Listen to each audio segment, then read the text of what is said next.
The best financial advice I ever got was from my father, who said simply, be prudent.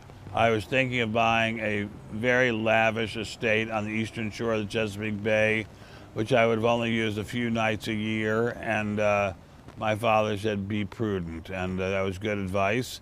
And he also gave me very similar advice, which was, I said, well, I could buy this house and not be anywhere near the neighborhood of poverty. And he said, good, because that's a neighborhood you never want to be in. The best money advice I ever got was from my grandfather, which was, you can't make money if you owe money. So he was a strict anti-debt guy, and I followed it. The first I could pay down or pay off all my debt in my mid-20s, I did, and never looked back. Great advice. Hard to do, though. So when I graduated and I got my first job, one of my professors said that my salary is going to increase dramatically from a student stipend to a faculty position, and that I need to think carefully about the speed in which I want to increase the quality of my life.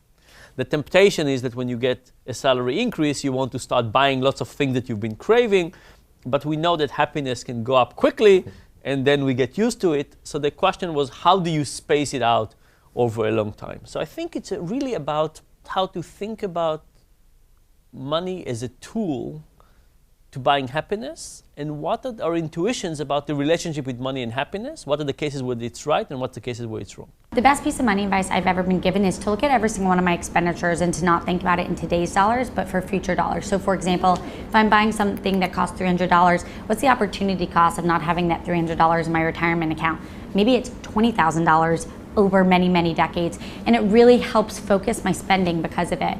I want to live big when I'm older, and I'm willing to sacrifice a lot of the sort of mundane things today that I would have spent on otherwise. The best money advice that I ever got was to not be afraid to spend it, which I know is weird because most of the time people say, you need to save, but sometimes to make money you have to spend it, and whether that's paying for college, buying a house, buying a good stock, investing in a business. So I would say not to be afraid to spend it. The best money advice I got was ironically the worst money advice I got, and that was this constant refrain we hear of stop spending money on lattes. And I heard it over and over and over from everyone in the media, and I thought, this must be true. And so I tried to cut back on all these little things, buying a small Coke instead of a large Coke, cutting back on morning coffee.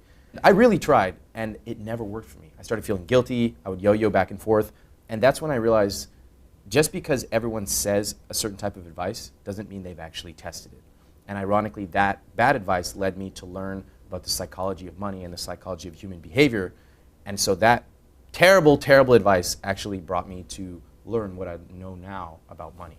I was working in a small Philadelphia brokerage firm in the summer of 1949, and I was a runner, delivering securities that they did in those ancient days from one firm to another, and there were probably 50 firms in Philadelphia then. So I palled around with the other runners. They were good guys.